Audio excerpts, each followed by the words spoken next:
Hey guys, what's going on? Coach's Corner here for today, and I want to talk to you about some principles. And these principles, in my opinion, were outlined best in the book Scientific Principles of Strength Training. It's a book found on Juggernaut Training by Chad Wesley Smith and a few other individuals. And their names elude me right now, and I apologize for that. But they do a really awesome job of talking about 6 different principles when you're looking to develop strength for individuals. And I highly recommend this book to everybody. Everybody that I mentorship with, I always have them go read this book. Pretty much they talk about these things: specificity, overload, fatigue management, strength adaptation and recovery, variation, and phase potentiation.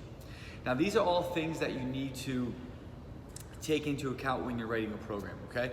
And specificity, meaning what movements you need to focus on. And I'm gonna talk about this more, not so much from a pure strength building process, but more from like a mixed modal CrossFit perspective, okay? And what we're thinking about from a specificity standpoint is what part of the training phase are they in, and what is the main focus of stress that you need to apply to progress them from where they are to where they need to be.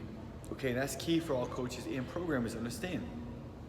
Apply the right stress, focus on the specifics that you need to for the movements of where they are. Now, if that structural strength and stability work, then do the right stuff for that.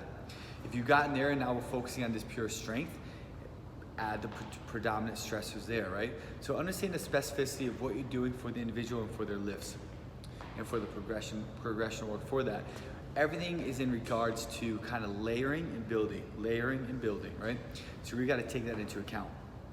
Overload, how are we going to continually overload them? Meaning progressive overload or undulating or periodization or block or step, whatever we're doing, we need to continually apply a little bit more stress in order to continually drive adaptation, okay?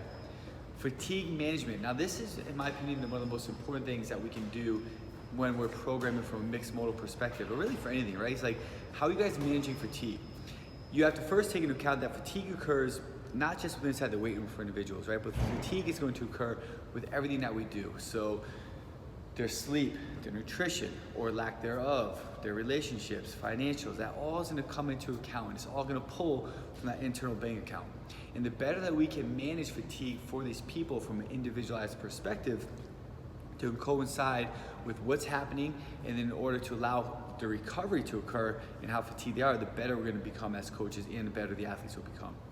Okay, strength, adaptation, and recovery. Make sure that we're allowing time for individuals to recover inside the program. This is so pivotal. Like doing a hard weight training session on one day and smashing someone with Metcon on the other day isn't allowing someone to recover, okay? That's why as athletes do progress, more of an undulating program works really well as their training age increases, because it's easier to monitor to the recovery and fatigue management through that type of program, where you can have a more high intense session on one day, an easier session on the next, then go back out to a moderate session, varying intensity and volume, right? Variation, apply variation. Now, variation doesn't mean variation all the time with just throwing different stuff up there, because that's just gonna allow you to become good at just variation, right? But every block, whether that's 4 or 6 weeks, you can change, you can keep that main focus of movement, but you might change it. Meaning, if you're doing cleans from high blocks, the next training cycle, you might switch to cleans from low blocks, then essentially cleans from the ground, right? So there's all different ways to vary. You can also vary through tempo, through reps, and through different schemes, right? So, and that's really what you have to focus on. You can't just throw a brand new movement up just for the sake of putting a brand new movement up, right? Have purpose with variation, but keep adding variation to that main driver, what you're doing, in order to continually drive adaptation. And then phase potentiation. Make sure that we're setting ourselves up for success with the subsequent phases, where we're building and progressing for those phases. Make sure the muscles stay prepped, and then putting them in a position to build onto the next thing of what we need to do. The easiest example of this for me, for you guys, is hypertrophy to strength to power, right? And then maintain that throughout the training block. I hope this helps. I do recommend you guys all go get this book. It's a phenomenal book. They have some great principles in there, and it's really good and easy to follow along. And then if you really dive into it, look to apply that into the own training of what you're doing. See you guys later.